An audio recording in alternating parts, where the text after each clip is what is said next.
machines like the ones behind me. John, my husband over there, has been restoring the carding and the textile equipment. When you shear the sheet, you wash the fleece, run it through a picker to open the locks of hair, and then it would go through about an hour.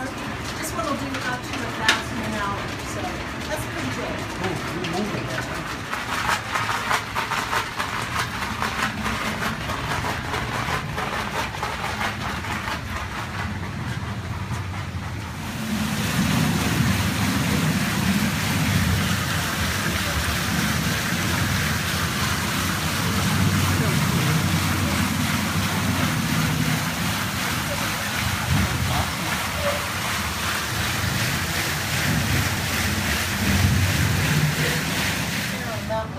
Steep step up from the wheel to this shaft. Wow. Song we've got here.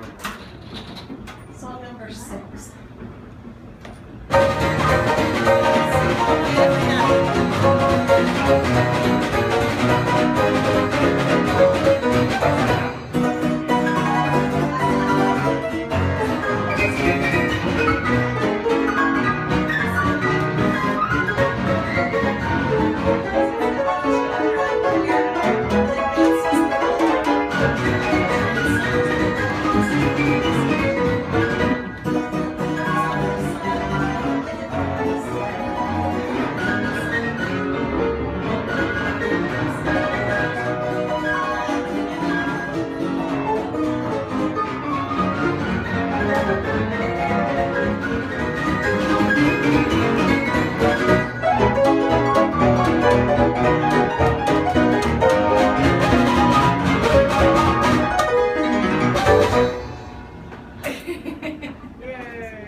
Start even calling the paper. So this thing's been through so many different uses over the years. Now with the cotton gin was here longer than anything else, and that was for over 50 years. It was grain mill for over 45, so almost as long as the cotton gin. This, I don't know how many of you are familiar with spinning, but if you look at the wool fibers, they have little ridges on them on the sides, and the way the wheel works, when I press the pedal, it lifts the handle, and that turns the flywheels and belts and pulleys by the amount of fiber that goes through my fingertips.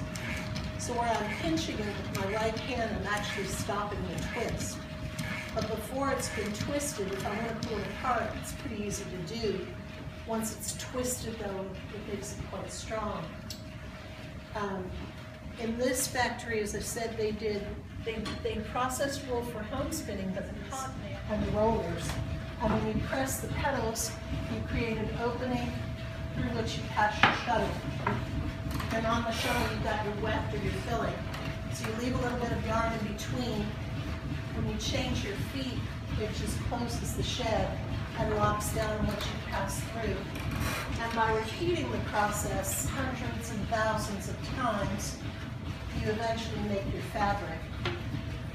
And if you consider in most bed sheets today, you've got at least 300 threads in 1 inch. If you were doing one of those by hand, it would take a while. That I'm working with at the moment. But if you have to do all this automatically, it goes a whole lot faster.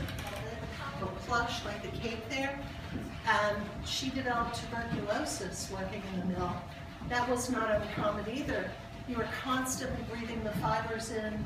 You were covered with the lint when you left at the end of the day. The humidity levels were kept very high because the moisture helped keep the threads together, but it was also an environment to spread germs. And one way it was passed was through the kiss of death shuttle. Well, they weren't kissing each other at work, but they had to thread it by sucking the thread through. So one person with germ could lead it to the next and the next who had to go through. They called them sweatshops for a reason, because you were wringing wet by the time you left at the end of the day.